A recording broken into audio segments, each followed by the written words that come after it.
What's up, motivational mentor family? It's me with another live episode. And if you saw my Facebook today, you will know that we have none other than Christopher Williams, the Yes, Heart Warrior. yes, ma'am. So, thank you for doing my podcast. We've talked about doing this for a while, it just never happened. Yep. So, I'm glad we're making it happen. Yes, yes, ma'am. Let's get it. All right. So, because the story is so inspirational and just, I mean, I'm just gonna let you go. Like, just you just take it and run, and Okay. then we'll get comfortable and ask some questions or whatever. But um, start at the beginning and talk us through it. Okay. So where should I start? You said start from the beginning. So back in 2012, um, it was actually was May 28th, 2012. I got diagnosed with heart failure. Um, and at that time, I was actually training for my first bodybuilding show. So um, just just out the blue, just been sick for about 6 months, just pushing through, being a hard head, just thinking it was just a common cold and stuff like that. And finally, my wife at the time, who just graduated from nursing school, was like, Chris, something ain't right. We need to go to one more clinic, get checked out. Because I went to a couple doctors, a couple clinics. They kept trying to say I had asthma all of a sudden at the age of 36, which is crazy. But she's like, that's not right. So I went to one more clinic. It was Sunflower KU Medical Center. And they did the time do EKG and found out my left valve of my heart was only up to 10%. And so got rushed down to St. Luke's on May 28th, found out I had heart failure. So during that process, I was in the hospital, got hospitalized, ended up having a major stroke while I was waiting on that heart transplant. For what was that? Not even 30 days. Like, no, I guess a little bit over 30 days. Got sent home. We stayed on the plaza. Got the phone call that they found the heart for me. On July 4th of 2012, I had my first heart transplant. 4 years out, I moved my family to Texas, took a new job down there. The new insurance company started pushing me to do generic medicine.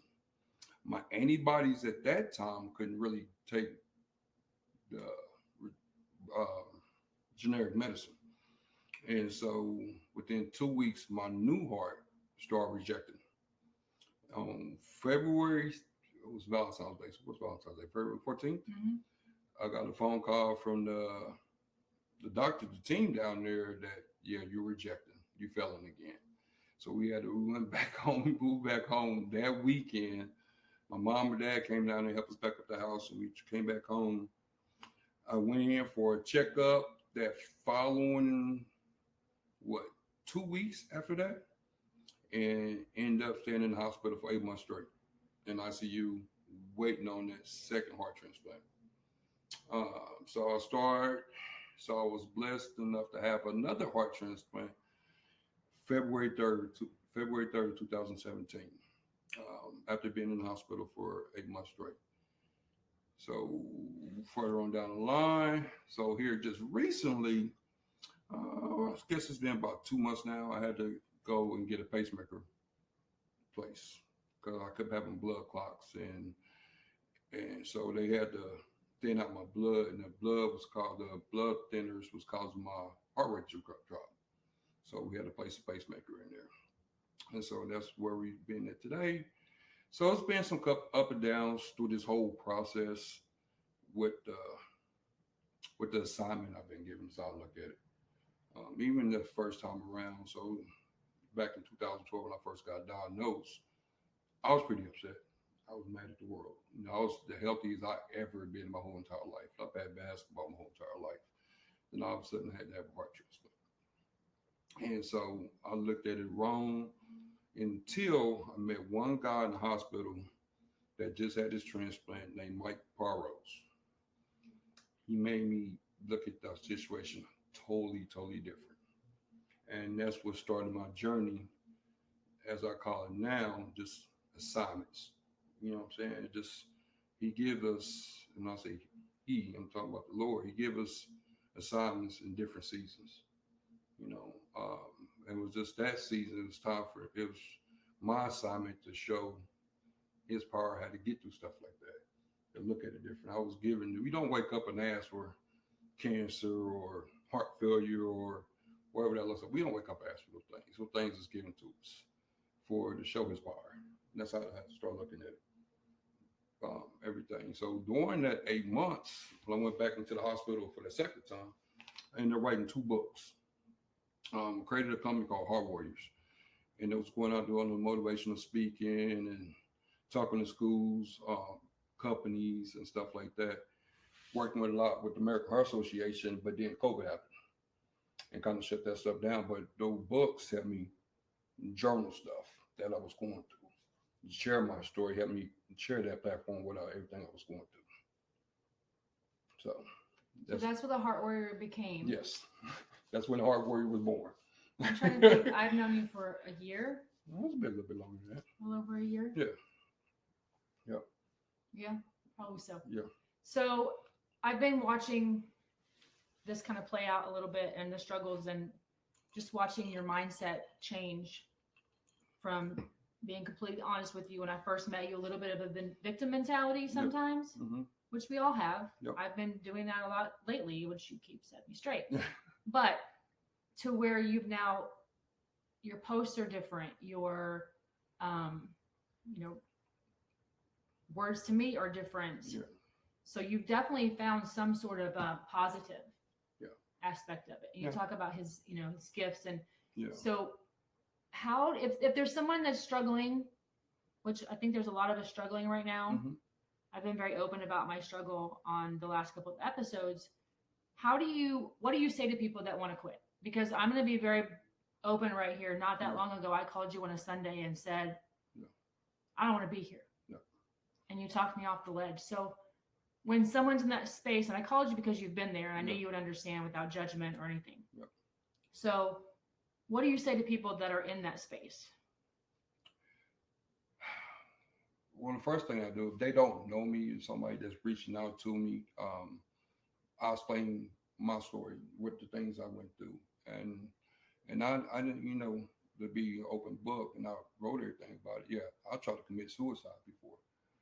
When I went through my divorce after my second heart transplant, I took it kind of hard. And what I had to learn to do was accept certain things. And always remember this purpose behind pain. There's always purpose behind pain.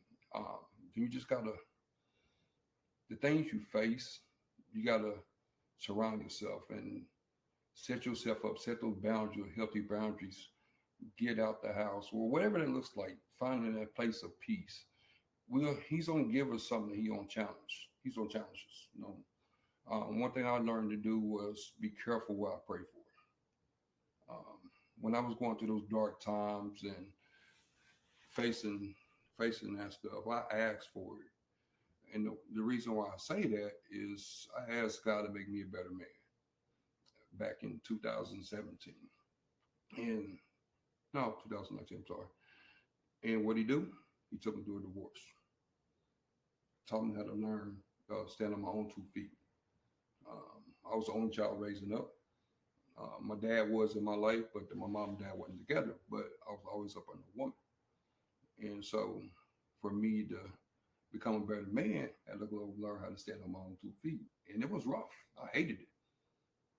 I hated the season I was in. Just changing, not having a family around.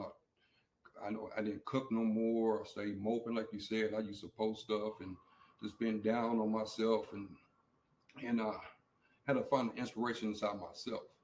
And one thing I had to make sure I started doing was learn how to love myself again. So everybody, I still have my bad days. Now, don't get me wrong. I still have my bad days. I'm human. It's just according to how I look at it. It's like how I look at it. I don't call them bad. Excuse me. I don't call them bad days. I call them character building days now. So every time I feel like I'm going to that, I might reach out. I might go search something on YouTube. I follow a pastor named Stephen Furtick. I get a lot of inspiration from him. and I just try to put myself in a better place. But one thing I had to learn how to do when people do reach out and they going through the dark times is learn how to love myself again. Because we are here to serve, but you got to serve yourself first. You see what I'm saying? Mm-hmm. Yeah, you got to learn how to serve yourself first. Set those healthy boundaries. I turned myself um, into a clinic, a mental health clinic. Whew, how long we been on each other? About it? Over a little bit over a year, so it would have been about almost a year and a half ago. I think I actually met you the beginning of last November. Yeah, so it was Well, right we after. talked on Facebook Yeah, a while before that, so probably summer of last year. and see what I learned was to learn those signs. I always promised myself the first time around I wouldn't let myself get to that. I went through another bad breakup, and I let somebody into my life, and I promised myself, the Lord, my kids, that I'll do something about it. So I turned myself into a mental health institution for 4 weeks, outpatient, and it was probably one of the best things I ever did in my life. And I learned how to cope with the pain or the mental stuff that goes on, and you don't get over that type of stuff. Just learn how to deal with it. I found my place of peace, the gym. That's one of my. That's one of my. Can I do that? Yeah. Like, I want to feel peace there, but Yeah. I don't like it. Yeah, but everybody's you just gotta find that place. Yours, and then some people might be reading a book or playing chess or just walking in the park. Mine's the water or on Yeah, the bike. the water on the bike. Just to find that place of peace when you can. And so when I go into the gym, the first thing I do in the morning, I listen to a scripture on the way to work. Once I get to work, the first thing I do is work out. Cause that sets my day, that sets my mood and stuff like that. But I'm blocking out everything on the outside. I'm blocking everything. That's me protecting my peace. So first thing I'll tell somebody is learn how to accept it, but let's find a purpose behind it. Let's find a purpose behind it. And then we start building on stuff. Journaling. I'm big on journaling, writing stuff down. I'm big on finding, not keeping busy, but not staying in isolation. You know, sometimes we do have to be in seasons where He's asking you to be alone in the season. And my problem was, I was the only child growing up, I kept trying to bring a lot of people to the table. I didn't want to be by myself. But I had to go through a season where He didn't want me to bring anybody else to the table. He wanted me to sit there by myself for a little bit. That don't mean just do everything alone and stuff like that, but just sit at the table by myself for a little bit and just learn. Um, and learn how to love myself and stop trying to save everybody if I'm not saving myself. But I think there's just a lot of people that goes through this. Well, I mean, everybody's gonna have ups and downs. You know, we all face challenges. Um, I don't know one person I ain't never met that haven't faced some type of challenge. And mental, especially with men, I don't care what color you are, men, we yes, and women, but we are taught to hold that stuff in, get over it. Yeah. You know what I'm saying? Don't let that stuff go. I'll sit there, I'll cry for 30 minutes in the shower if I have to. Or wherever I'm at. Just I might be working out, all of a sudden just a tear just come down, come think about some process or something. Here lately, to be honest with you, for about the past 3 weeks, I've been getting up at 3 a.m. in the morning. Just because. On purpose? No. Oh. Okay. I'm just I'm literally popping up because I'm playing so many scenarios in my head about something I need to take care of or something that's going on. Instead of just learn how to let it go and let it be. And everything's gonna work out. And I know what it is because I'm getting close to the holiday season. You know, holiday season is rough for a lot of people. Mm-hmm. And it's just what it is. You know, just thinking about the past or thinking about what this holidays gonna look like, stuff like that. So I'm learning how to just let that stuff go and just give myself some grace. You know, so a lot of stuff, a lot of things we so hard on ourselves. We don't give ourselves that grace of things we've been through. And I try not to, people tell us not to look on the past, but sometimes you gotta look in the past. Look what you've been through. If my feet still touching that ground, if I'm still able to get up out that bed, I'm blessed. The things I've been through, we mentioned about the heart transplant. I was shot in the chest back in 2007. And a lot of people didn't know that. Like, yeah, I really got like 9 lives. I really got like 9 lives. What number do you want? Yeah, I think I'm on like number 8. But and I mean in 2000, what was it? 2020, 21, my car hydroplaned and flipped 3 times and slid into a medium, and I was able just to walk away from that. So I'm here for a reason, and sometimes just in the season, our season change, and some of our seasons are good, some of the seasons is bad, but these all for a purpose though. It's all for a purpose, and I I'm not a preacher. Not I you know everybody knows I believe in the Lord and stuff like that, but everybody believes in some type of higher being. You know what I'm saying? So wherever that looks like for you, find that place. Uh, Talk about it. Journal. You just gotta reach out to a friend or something like that. But it's always somebody willing to listen. There's always somebody willing to just drive through stuff. So right now, I'm still learning. I'm still trying to find purpose. The season when I went to the heart transplant stuff in the hospital, that season was for that. Um, the season I went and tried to commit to suicide, it was the season for that. Why did I survive this? Okay, I know what I need to do. I need to be able to be open, reach out to people that's going through stuff like that, use my experience and stuff like that. The season I went through my divorce, that was a different season. Um, and I had some good seasons in there. Don't get me wrong, all my seasons not been bad, but um, but they all have purpose though, for sure. Well, and I'm reading the book that you already read, Trent Shelton, Protect Your Peace. Oh, perfect. And last night there was a part that said everyone's looking for their purpose. It's not to find your purpose; it's to align with your purpose. Yep. And that was like, because I feel like everybody's always, I just gotta find my purpose. No, your purpose is already in you. Yep. Stop looking for it and Yep. just align Very with true. it. Very true. And the thing about that, always needed people's approval. You know what I'm saying? I Mm-hmm. always needed somebody else's approval before I did it, or that confirmation, that affirmation that I'm doing something good. It's not about that. It's within you. That's what I'm learning now. To make the next step, I've been the biggest challenge in my life has been me. Um, Not having that confidence in myself. When I just went through this last with the pacemaker stuff, I lost like over 30 pounds of muscle. So I was hating the way I was looking. Clothes don't fit no more.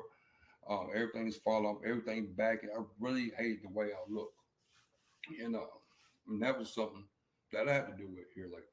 And I just had to either I made that plan, been hitting the gym hard, and just had to give myself some grace, give myself some time. Chris, you just got a freaking pacemaker put in. Um, and you got blood clots up and down your left side. You got to take. A lot of people don't survive that type of stuff, and I just had to find that purpose, the meaning behind it, but just keep going and stuff. But yes, that protect your peace by Chin is amazing, and that's what it's about. Because you don't get challenged. You're going to get challenged during that time. Um, but it's it's amazing what you do once you start believing in yourself, loving yourself, and protecting yourself, creating those healthy boundaries and stuff like that. I mean, I had friends and stuff since then, and I had people that started talking to me because I wouldn't let them meet my kids or something like that. That's just my boundaries. As a male, I'm trying to raise 2 young men, and I don't want them just seeing me bring women in and out the house. That's just being honest with you. That's one of my healthy boundaries. I made that mistake one time since my divorce, and it set me back. I promised myself I'm not going to do it again. So I know for sure. It's just those type of things that I learned to help me deal with stuff. Just like just me not liking where I was at financially or at my job right now. Just being a club manager for Planet Fitness, like I know I didn't survive everything to work at Planet Fitness, which is a great job. Right. But what's your dream? To help people, motivate people for a healthier lifestyle. But it wasn't about that. Then as soon as I'm thinking that, I get a message from employees, mom, like Chris, thank you so much. You saved my son from getting the opportunity to come work at Planet Fitness. It was just that I shouldn't need that to realize where I'm at. I knew right then and there though, I'm right where I need to be at. So it's just those type of things. And I've always been a true believer that money ain't for it's not everything. Yes, Right. does it help? Yes, but it's purpose behind stuff though. So the meaning in life is to find that gift, but the purpose is to give it away. You see what I'm saying? Can So you repeat that? the meaning of life is to find your gift, but the purpose is to give it away. So everybody has a gift inside them. You was unique. You was put on this earth for a reason. Um, and mine is truly believe. I mean, I try to look at the world different. I try to see the good in people. And do it burn me sometimes? Yep. Well, I need to change it? No. I need to learn how to give myself some grace when I do that. And find that balance. You know what I'm saying? Like I'm not always gonna be willing to help somebody. But I need to learn how to have that balance where I'm not trying to please everybody and set myself up for heartache or struggle and stuff like that. So me right now is just find that balance between that and stuff like that. But I've always been a giver. I've always been a giver. Um, Hmm. just growing up where I grew up at, I was just so lonely. So I made friends with everybody. So I probably got million some friends out there. People I just interact with. But that's what this life is all about. Excuse me. So as of today, like what are your goals and aspirations going forward? As far as I know, at a point you wanted to be a speaker. Do you still want to do that? Yeah. Um, it's funny you say that because somebody just reached out to me about that. But I still think that I'm driven by touching as many people as I can, inspiring as many people as I can. Um, using a platform. Yes. Do I want to be speaking? Yes. Do I need to work on it? Yes. I gotta find that balance while I'm working towards that. You know what I'm saying? Learn Hmm. how to be a presence on the stage, not just share my story, but just how to connect to people. Um, somebody told me once about it was about 2 months ago, good friend of mine. He said, Chris, he said, skip the books, skip the shirts you used to sell, all that type of stuff. But if you can bottle up, if you can Hello. bottle We're recording. I told you 5 to 6:30. uh, Carry on. no, he told me if you can bottle up what you have, because you take over a room as soon as you walk in the room, people just attract to you. You are the product. That stuck with me. It's like that's been sticking with me. Like Chris, you are the product. I don't know what you need to do, what you have to do, but if you can bottle up whatever you have when you walk in a room, you take over a room, people just attract to you, and it meant a lot for me. It just opened my eyes to a lot of stuff. So right now, I'm just saying, yes. Do I want to be able to share the stage from one day speaking? Yes. I just got to quit making excuses and get out my own way and just do it and work on the craft of speaking because it ain't just about just getting up there and just talking. And I know that. And finding that balance of working and working on my purpose driven goals and stuff like that. So right now, I said the biggest thing I want to do is, like I said, just touch as many people as I can. And that's always been the thing for me. I love watching people changing their lifestyle. You know what I'm saying? Even with my training, and I had to stop saying this before. When I still do personal training. When I personal train people, I tell them this: it's not about me making money. You know what I'm saying? My payment is watching you transfer your life for a healthy lifestyle. That's what I can do benefit for. Of course, do I need to get paid for my time? Yes, I do. I got to feed kids. Do I got to feed myself? Yes. But it's never about the money. But it's more important for you to show up. Just keep showing up. We'll work out. He'll take care of another part of that. So I've always been big on this inspiring people, seeing people do good and stuff like that. So So if you're a person like me who wants to, I know I need to work out for the physical part of it and the mental part of it, mhm. but I don't like it. Yeah. How do you change that mindset? I mean, I go in there, like, I'm like, okay, I look around, I see there was a girl there last night. I'm like, dang, like, okay, yeah, Yeah. I want to look like her. But then I realized what she has to do to look like that, and I go, nah, I'm all right. Yeah. So for somebody, for the personal training part of it, how do you get someone to get from point A to point B when it's just not something you enjoy? I know I need to, but So with my clients, first thing I'll tell them to do, their first couple of meetings, I'll tell them, I want you to go write down 3 things, 3 reasons why you want to do this. Don't not just the generic stuff. I want to be healthier, or I want to bigger. I really want you to really sit down and think about 3 reasons why you want to do it. Write those 3 reasons down, and they're gonna put them up. And then we'll work on the mental part of it. My job as a trainer is to help you create a habit. You create habits of things you love. Uh, then creating that routine. First off, start about routine, setting certain times that you come. Um, Setting certain goals, telling people stay off the scale. That's not how we're gonna measure stuff. You gotta stay off the scale. That's one thing you don't do. The I scale know is so that's never going to deceiving. happen with me, right? It's so deceiving because muscle weighs more than fat. Yeah. You know what I'm saying? So it's deceiving. So like you go working out for 2 months and you weighed 130 when you went in, and then 2 months later you weigh 132.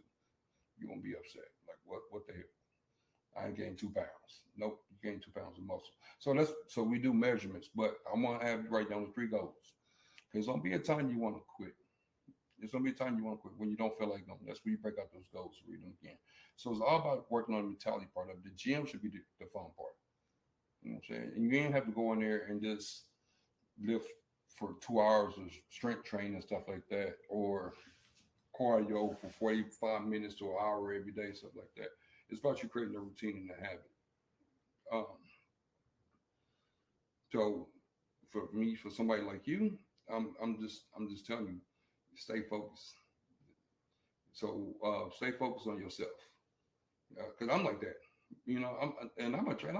I've been training. I've been personal training for like 20 years, and I still not get like that.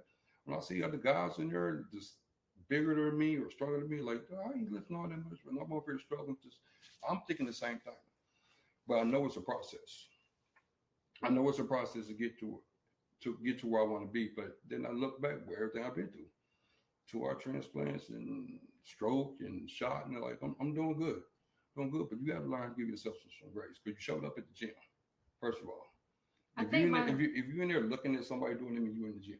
yeah, I think my why is just not strong enough. Like, I want to snatch away some booty. Yeah, That's really not a good hey, enough that could be reason one of them. to That could be be one of them. there. But you want to write them down.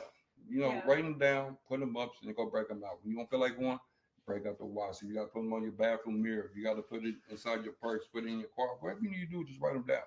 But you got to create a reason why, the mindset of it. Then just setting that plan. And how many times have I invited you to come work out with me since I've been since you've been knowing? I see you just drawing a crunch too. Yeah. Hey, crunch is No, nice. the reason is because I think if I Yes. did classes, I Yeah. think I would enjoy it more than just Yeah. go in there. And There you since go. I've lost the weight, I don't need the cardio necessarily so No. much where I did But before. you got to touch the weights. But yeah, You got to touch the weight. Classes are perfect. Yeah. Because then you build relationships. and I in want there. the sauna. Yeah. Then you build relationships in there. And then having a partner, accountability partner, that's what a trainer should be. So when I tell my clients, if you need me for you to come to the gym after say 6 months, I ain't doing my job. You shouldn't need me anymore after at least about 6 months. Now, I ain't saying that I'm never gonna be there with you, but I want you to create your habit where you come there by yourself. When you're comfortable enough to come in there, hit the machines and stuff, know what you're doing. So I'm teaching them as I go along. Every session, I'm telling you why we're doing this, showing you why we're doing this, and stuff like that. Because I want you to be comfortable. We attract the stuff. We keep doing stuff that we're comfortable with doing. And I And think that's part of it is I'm not that you're comfortable not comfortable doing with the weight part of it. The weight part of it. So I just kind of don't do it. yeah. So I can't even get the water machine thing to work. yes. So you're not gonna do it. You're not gonna do anything that you're not comfortable doing. But you got to get uncomfortable to get comfortable. Yeah. That's why I tell them. So if you still need me after 6 months, that to make you come to the gym, because of course, if you paying me to come to the gym, you won't show up because you ain't gonna waste your money. But if you still need me for that motivation, I'm not doing my job right.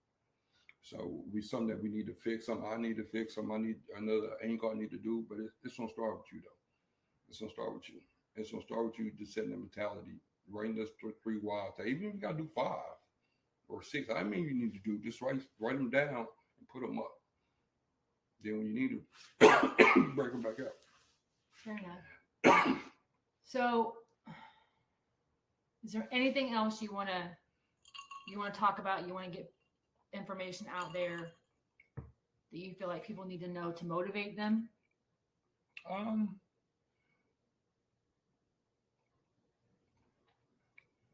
um, life is life is tough. Life is gonna challenge you. Um, Everybody's boat's gonna get rocked at some point. It just according to how you try to handle the waves and stuff like that. The, but when you face those challenges and when you face those challenges, just know you on the other side of that, you coming out. And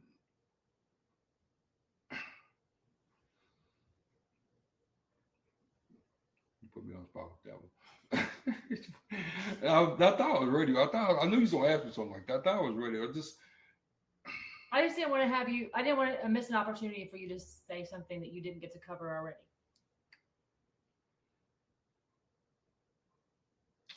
um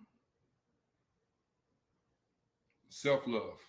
Yeah. So my biggest season right now that I've been here, I'll say probably for the past 2 years, is just finding that self love, learn how to love myself again, taking myself out on a date, um, finding that time to fill my cup back up, quit letting my cup run empty because I'm trying to fill everybody else's cup up, which I love doing. But finding that time for myself, and I hate to say, with my kids, sometimes you got to be um, selfish, where you find that balance between your kids, your family, your friends, for yourself. Because if you're not happy, they're not going to be happy. And learn how not to get that responsibility to anybody else for your happiness. That happiness is your responsibility. That's one thing I think me and you talked about. Yep. You find somebody to share the happiness with. You know what I'm saying? Y'all come together, you share it together. But I never will ever give that power to anybody else. I'm responsible for that. And why I say that, I gave that power to somebody before, and it about took me out because I needed her approval. I needed to please her with everything, but I was responsible for my own happiness, and I should have been sharing that with her. I was accepting certain things I shouldn't accept, and she probably was accepting it. Ain't like I was an angel. I made my mistakes. Everybody makes mistakes and stuff like that, but you just learn how to grow from the mistakes. You never lose. We always win because either you win or you learn. Uh, just don't give up. Don't give up. If you need to rest, you rest because you're gonna be tired. You know what I'm saying? Mm-hmm. Mentally and physically, but that mental part is tough. Can you explain what rest looks like? Because you and I have had this Yeah, conversation. I think I'm resting, but I'm not yeah. resting. So, what does rest look like? Resting means that you sit for a second and you just think about the things that you've been through. And resting might not be just sitting at the home. My rest sometimes is me going to the gym. My rest might be sometimes just going to the movies just to get my mind off of something else or reading a book. Um, so that was rest like to me, like I'm sitting down for a moment and I'm thinking about things I need to, things I have accomplished, things where I came from, what I've been through. Give my mind some time to ease off the everything that's going running through it because you can't shut your mind off. You know what I'm saying? So you got to put the good thoughts in there. So if you're not putting the good thoughts in there, you just don't have just your bad thoughts in there and just running around. Like what I've been doing here for the past 3 weeks, waking up at 3 a.m. every morning, just waking up because I'm thinking about I'm not letting certain things go that I need to let go. So resting it can be like I said, just sitting alone, sitting alone, just reading or going to the gym, playing chess. One thing I've been doing here lately is just teaching my son how to play chess, and I'm helping him out, but it's actually been helping me out. You know, So just little stuff like that. To find that little niche. Um, stay and work on being like a self motivator. You know what I'm saying? Hmm. And accepting that person that you see in the mirror every day, and then just remembering your worth. And that's one thing I've been big with you about. Just remember who you are, your worth. Just I think I explained this to you in one of our conversations before. Just like when you go look at a house or you look at that car and you go test drive or you go do the walk around the new house stuff like that, and you can't afford it, so you reject it. But do that house lose its value? No, it don't. So why should you? So certain people come in our life that they just couldn't afford us at that moment, and but that we don't lose our value. They just couldn't afford us at that moment. We still worth that though. We still worthy. We still worthy of being loved, right, or being growing and stuff like that. And relationships is tough. It's tough. I mean, way this world is different from when our parents grew up and when we grew up. We didn't have social media. We didn't have the whole world's attention or phones on us and stuff like that. So everything's tough. You got to build that foundation. That's what I'm learning. Listen, to accept certain things and learn how not to accept stuff. And know my worth. Um, and one thing I'm big on character. And I work hard on my character. I work very, very hard on my character. Um, so my character, I feel like my character's been challenged. It puts me in the corner, and I have to stop doing that because I know I made my mistakes in life like everybody else has. I'm human, and I still have my doubt, and I still have my bad days when I'm thinking bad thoughts or down on myself or something like that. I had to take a little break from Facebook and stuff like that. And so now I don't get on the scrolling and stuff like you see my posts here lately. I post something that I that I thought was good, it's motivation and stuff like that. That might not be something I'm going through at all, but it's just some of these people need to hear. Now, it used to be before though, when I was posting stuff on Facebook, that was basically my open journal to myself. Um, and the world just happened to be reading it. See what I'm saying? Hmm. So even when I back when you was talking about I used to posting dark stuff, my mama instantly just called me. Like, Chris, take it down. Like she knew exactly as soon as I posted, like, I don't know if she got some type of alert or something going on, or she just me and my mom, she just know. Right, she's they're looking up, so she text like, Chris, take it down right now. I'm like, okay, I'll take it down. But it was really was just my open journal. That's just me just talking to myself because I go most of the time I'll go back and read it. Well, you're like me in the sense that there's an episode on this podcast where my daughter's talking about how it used to be a struggle for her because I just share everything. Yeah. And there's been times I'm like, why am I sharing this? That's too much. Yeah. Like, but then somebody will message me almost every time Yeah. and say that post really got me. And like, Yeah. because of your daily nugget, which I've kind of brought back a little bit, Yeah. I got out of bed that day or whatever. But we need to stop being. I think Facebook is a lot of, fake book. It's everybody's highlight reel. And I want people to know, kind of like you, Yeah. we do struggle. Yeah, Every day is not a absolutely. perfect day. I'm not happy, and wonderful and la la la every day. And it's funny you said that about your character because I'm the same way. My character is really, really important to me. And I think that's where I struggled this last season, breakup, whatever, because he trashed my character. Yeah. And that was more hurtful than anything else. Yeah. Because like you, I'm like, I worked really, really hard to be authentic, to be genuine, to have strong character, to have a, strong moral compass.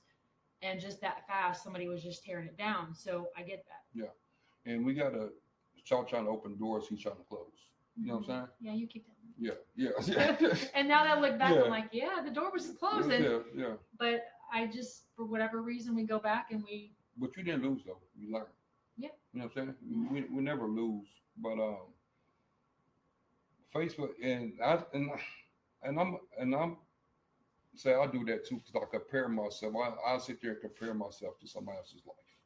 Just like you said, you compare yourself or about the girl you saw at the gym. That's us being human.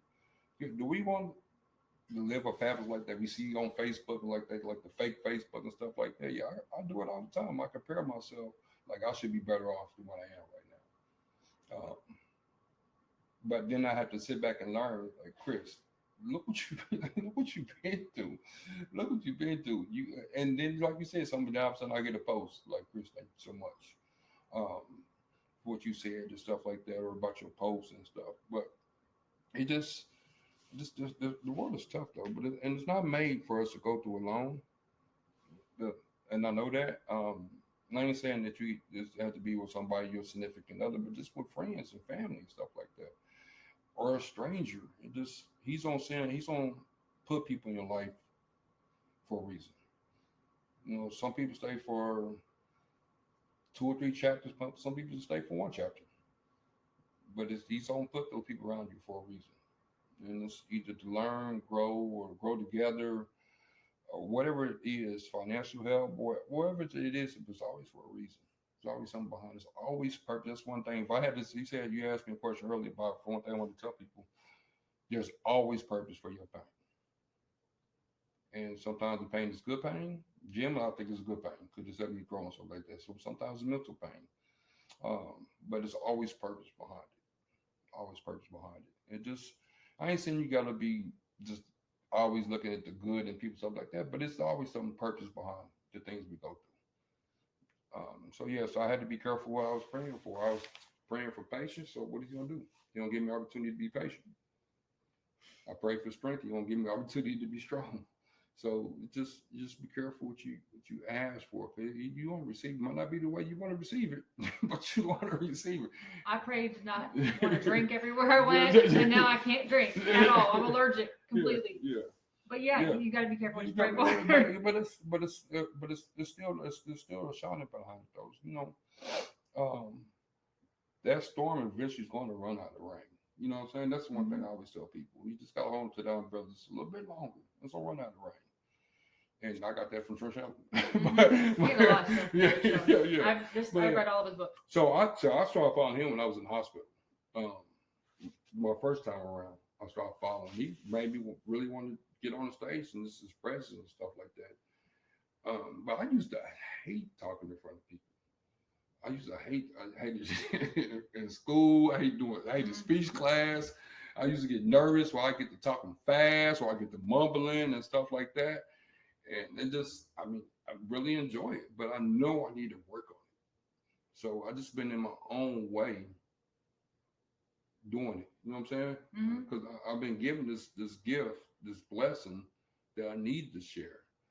Um, to build that legacy. They say you build your legacy after you inspire one person. And I just want to just keep doing it, just keep building the legacy and stuff like that. But I had to learn how to start loving myself. That's where it starts. That's where it starts. That's where it starts. That's where it started. Stop trying to be a people pleaser, and that's why I'm big. I've been like that since I was younger, though. I wonder if that's an only child thing. Yes, it is. I mean, I was an only child for 11 years. Yeah, girl, I was the only. My mom wasn't even supposed to have kids, so my mom didn't. We've had this conversation. If you question that you're not supposed to be here for something, so I'm a miracle baby. My mom didn't have me. What am I? 48. My mom didn't have me till she was 32. Yeah, so I was a miracle baby. So it started right then and there. That's how a miracle started. And so, but growing up though, so I was right there in the middle. So I got a big family. So like I got 6 uncles and 1 auntie. So I got cousins, but either my cousins was too old or they was too young. I was right there in the middle. So I just made friends with everybody. I mean, I had people coming in and out the house, but I always been a people person though. I always just love people. Then being 6'5", I was kind of intimidating, so I had to learn how to be able to open up to people. You know what I'm saying? When they first meet me, and but I was a people pleaser though. I was a people pleaser, and it's a line between people pleasing and serving. Mm-hmm. You see what I'm saying? Yeah. So you people please, you putting yourself out there, and you just filling up everybody's cup, but not filling up your cup. And and there's so many people that's gonna take advantage of that, but that's okay. That's okay. You just keep going. But yeah, just remember your worth because you work every bit of happiness that's coming towards. Like I said, but the happiness got to be your responsibility, and you want to share that with somebody. That's just my opinion. That's why I look at stuff now. I didn't go to school for to be a psychiatrist or whatever, anything like that. But I just share my experience, things I experienced. Yeah. But you're responsible for the happiness, but and your worth is. We got to keep that worked up because that self-sabotage it takes you into deep places that sometimes tough to get out. And it goes back to when I talk about a lot on Facebook, and I've talked about it a lot on this podcast, is your tribe, how important your tribe is. Oh yeah, absolutely. Because when you have people that are, pouring into you when you're in a dark place, and I know there's been times where I've done that for you, and Mhm. if you don't have those people in your life, then what do you have? If there's not people pouring into you, and everybody that you're surrounding yourself with is negative and doesn't see the value of your friendship, even, then why are you there? That's at that point. I believe you just need to change that environment. Yeah. You got to change your environment. Just like some of the athletes now, they start making all this money and they still stay in that same environment. People just is either taking advantage of them or they bringing them down, and they got to change that environment. You got to get out of that. I ain't saying you got to move to a whole nother city or anything like that, but just reaching out. Find you some groups. I mean, it's a bunch. Even on Facebook, even you search groups, relationship help or whatever, it's groups out there that you can reach out to. Yep. But just got to change that environment because he's gonna put some people around you, and sometimes it's gonna come from a complete stranger. I met you because you posted. Yeah, you you were training my friend at the gym, yeah. and she posted a picture, and I said, "Oh," and so I sent you a friend request, and we started talking, and just back and forth. Yeah. I mean, that's how simple it is. Yeah. If you see somebody, that you're drawn to on Facebook, or you see someone who's always posting positive things, reach out and interact with them and create a friendship. It's just that simple. Yeah, and like I said, mostly, like I said, I just share my experience and my opinion about certain things, and people reach out to me, ask about certain things.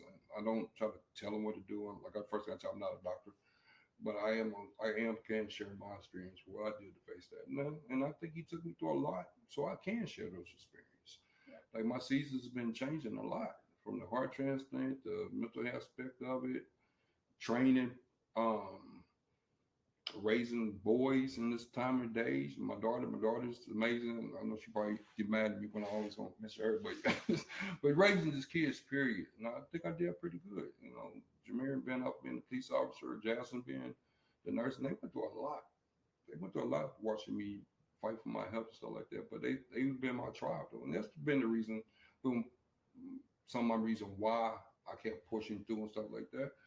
But then when I tried to commit that suicide and I woke up in the hospital, I instantly got mad at myself. Like, Chris, two people had to pass away for you to be here, and you try to commit suicide over, like, what the hell is wrong with you? So I instantly got mad at myself. Then when I went to that clinic, I had to learn how to give myself some grace, forgive myself from here. And I promised myself I'd never let myself get back to that dark place again. I accept it. You know what I'm saying? Even when I face this stuff now, I just got to learn how to accept it, because that stuff don't never go away. You just learn how to just deal with it and keep pushing through. Well, I'm glad you're still here. Yeah. And how can people find you? Facebook, Instagram is Christopher Hard Warrior Williams on Facebook. Then Instagram is Hard Warrior _CW. I'm at Planet Fitness. I'm 150 in Metcalf for reach out on this podcast. They send you a message. I'll get in contact with them. But I'm an open book. Yeah. If you want to reach out, you can comment on the episode on Spotify. I think Apple you can as well, and on YouTube you'll be able to make comments. I can get you connected. Also, if you email the Motivational Mentor 2023 at Gmail, then I can get it that way. So, thank you. Thank you for being my friend, and thank you for doing my podcast. Always. It only took me like over a year to get you here. Yeah. Life happens. That's what life was happening and stuff like that. And then one thing I had to learn too, I told my friend this other day, like, I kind of backed off of that because people reached out to me, asked me to do podcasts before here. I said probably about 4 or 5 months ago, but I couldn't do them because I wasn't believing in it myself. You know what I'm saying? I don't want to be up here and be a hypocrite and say stuff if I wasn't believing in myself at all. You were just saving the first one from me. Yeah. So this first one, so it's been the first one since my stint in the hospital with pacemaker and stuff. And now I just want you to start yours back. Yeah. Actually, I'm doing one. The boys, we're gonna do one. I'm doing with the boys. What Lars say you wanted to call it? 3 generations. There with you the go. boys podcast. And he pretty excited about stuff like that. So I'm gonna be reaching out to you. I don't like your setup and everything, but I need to do it though. I want you to do it. You've been talking long enough. You're gonna call me out. I'm gonna call you back. Yep. All right. Well, we're out of here. Thank you guys. Peace.